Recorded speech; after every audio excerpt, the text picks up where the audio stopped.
बिस्मिल्लाहिर्रहमानिर्रहीम। आप देख रहे हैं एबी टीवी और मैं हूं एम अब्दुल्ला भट्टी। आज की जो सबसे पहली खबर है वो ये है, इमरान खान के लिए एक और मुश्किल खड़ी हो गई है कि एक सारिफ की जाने से जो F9 पार्क में उन्होंने तकरीर की थी, उसके अंदर तौहीन अदालत की एक एप्लीकेशन दायर की गई थी, जिसके ऊपर आज सुप्रीम कोर्ट के चीफ जस्टिस उमर अता बंदियाल ने दो रुकनी बेंच तश्कील दिया। एजाजुल एहसन और मज़ाहिर अली नकवी की ज़ेर सदारत ये बेंच अब दरख्वास्त की समाअत करेगा और इसके अंदर जो फ्रीकैन हैं उनको 8 सितंबर को नोटिस जारी कर दिया गया। रजिस्ट्रार ऑफिस ने दरख्वास्त गुजार जो थे कोसीन फैसल, उनको भी नोटिस जारी कर दिया और इस दरख्वास्त के अंदर जो नामजद यानी कि जिनको नामजद किया गया था दरख्वास्त गुजार की जानिब से, इमरान खान, फवाद चौधरी और शीरी मदारी के ख़िलाफ़ जो दरख्वास्त उसने दी थी उनको भी नोटिस जारी कर दिया। अब इसके ऊपर मज़ीद जो समाअत है वो 8 सितंबर को होगी, तो उसके बाद पता चलेगा कि अब इनके क्या मुहर्रिकात और क्या ख़त और ख़ाल आगे वज़ा की जाती हैं और इसके ऊपर इमरान खान के लिए क्या एक मतलब कि मुश्किल खड़ी हो सकती है। और इसके साथ ही एक और जो ख़बर है वो ये है कि मैं आपको एक बहुत बड़ी ख़बर देने जा रहा हूँ कि जहांगीर तरीन की इमरान खान के जो करीबी लोग हैं उनके साथ कुछ रवाबित के हवाले से ख़बरें गर्दिश कर रही हैं, जिसके ऊपर जब जब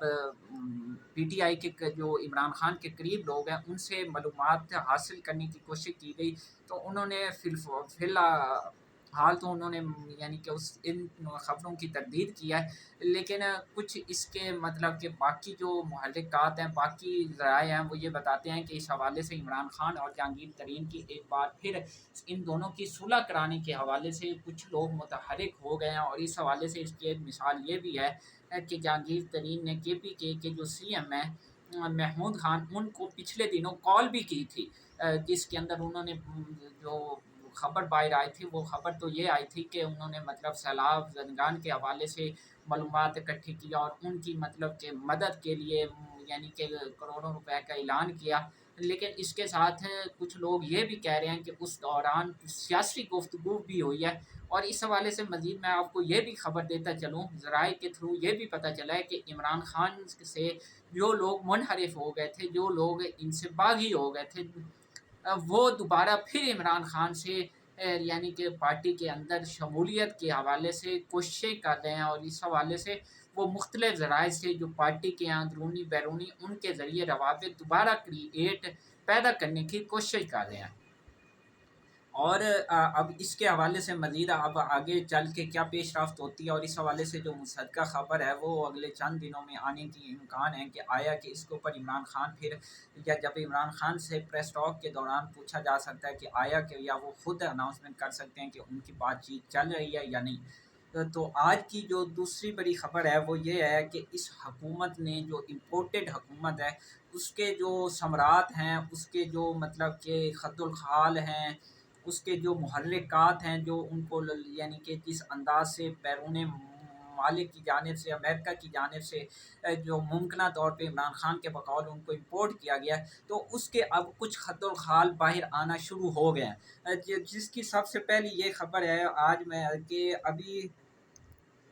जो वजारत फूड सिक्योरिटी है उन्होंने एक खबर शाये की है कि ट्रेडिंग कारपोरेशन ऑफ पाकिस्तान की जानिब से जो TCP का एक इदारा है, उन्होंने जो बैरून ममालिक से गंदम दरामद की है, वो मकामी जो गंदम है उसके मुकाबले में काफ़ी महंगी है और ये गंदम की जो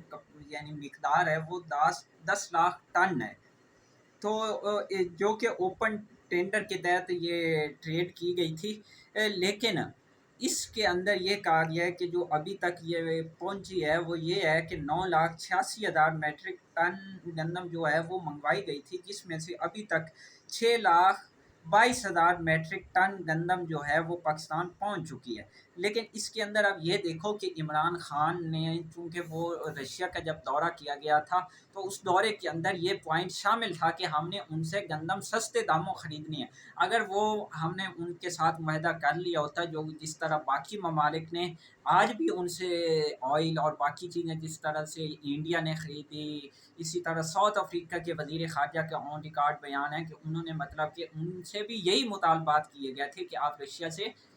کوئی چیز نہ خریدیں، لیکن انہوں نے خریدی، اور ان کے وزراء خارجہ نے اس کا برملا اظہار بھی کیا تھا کہ ہم پہ دباؤ آیا، ان کی طرف سے یہ پیغام ملا تھا کہ آپ مطلب کہ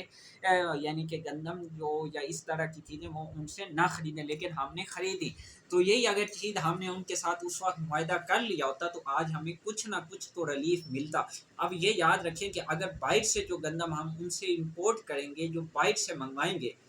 تو وہ ویسلی مہنگی ملے گی۔ اب جب وہ مہنگی ملے گی تو حکومت آٹومیٹیکلی مہنگی ملے گی، جس کا ایٹ دی اینڈ جو امپیکٹ ہے، جو اثر ہے،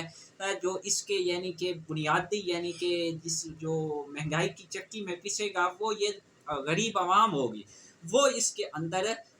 یعنی کہ مزید وہ پسے گی، وہ مزید اس کے اوپر یہ بوجھ بڑھے گا۔ تو وہ ایک غریب آدمی جو پہلے ہی ایک دو وقت کی روٹی کھانے کے لیے در بدر کی ٹھوکریں کھانے پہ مجبور ہے، وہ اب پھر اس کے اوپر مزید یعنی کہ وہ یعنی کہ لاد ان کے اوپر ڈالا جائے گا۔ اور ایک اور خبر میں آپ کو اسی کے ریلیٹ کرتا چلوں کہ اس وقت جو مہنگائی کی شرح ہے وہ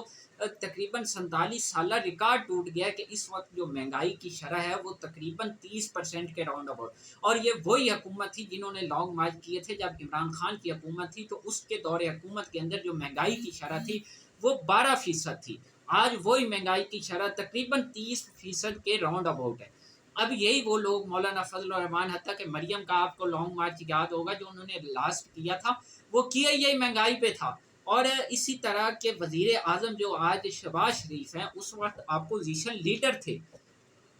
انہوں نے یہ کہا تھا کہ حکومت کو فی الفور 70 روپے جو تیل ہے، پٹرول ہے، اس کو سستا کر دے تو غریب قوم پہ کوئی مشکل نہیں، یعنی کہ ان کو ریلیف ملے گا اور حکومت پہ کوئی بوجھ نہیں پڑے گا۔ لیکن آج چونکہ وہ میں آپ کو بتاتا چلوں کہ ایک تو انہوں نے پٹرول مہنگا کر دیا، دوسرا 37 روپے لیوی جو ہے وہ جو یہ 2 ماہ کے اندر انہوں نے اس